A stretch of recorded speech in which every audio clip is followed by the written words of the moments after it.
અંકલેશ્વરમાં ક્રેને માસૂમનો ભોગ લીધો હતો। રાજપીપળા ચોકડી પાસે 2 વર્ષની બાળકીનું કચડાઈ જવાથી મોત થયું હતું। ચાલક ફરાર થયો છે।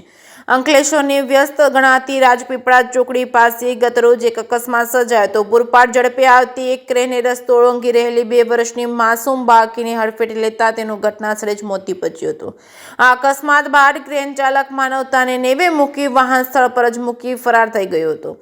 પ્રાપ્ત વિગત મુજબ રાજપીપળા ચોકડી નજીક ઝૂંપડામાં રહી મજૂરી કામ કરતા અનિલભાઈ ભુરિયાની 2 વર્ષની પુત્રી સલોમી રમતા રોડ ક્રોસ કરતી હતી ત્યારે આ દરમિયાન કાળ બનીને આવેલી એક ક્રેને બાળકીની જોરદાર ટક્કર મારતા ટાયર નીચે કચડાઈ ગઈ હતી। અકસ્માત એટલો પ્રચંડ હતો કે માસૂમ સલોમીએ સ્થળ પર જ દમ તોડી દીધો હતો। પોતાની લાડકવાઈના લોહી લુહાણ દેહને જોઈ પરિવારના આક્રંદથી વાતાવરણ ગમગીન બની ગયું હતું। આ ઘટનાના પગલે જ રાજપીપળા ચોકડી પર લોકોના ટોળા ઉમટી પડ્યા હતા। ટ્રાફિક જામના દ્રશ્યો સર્જાયા હતા। જીઆઈડીસી પોલીસની ટીમ તાત્કાલિક ઘટનાસ્થળે પહોંચી હતી। પરિસ્થિતિને કાબૂમાં લીધી હતી। પોલીસે ક્રેન કબજે કરી મૃતક બાળકીના મૃતદેહને પોસ્ટમોર્ટમ માટે હોસ્પિટલ ખાતે ખસેડ્યો હતો। ફરાર થઈ ગયેલા ક્રેન ચાલક વિરુદ્ધ ગુનો નોંધી તેને ઝડપી પાડવા પોલીસે ચક્રો ગતિમાન કર્યા છે। જે કેસિંગ ગુજરાતી સાથે કેતન મહેતા, ભરૂચ।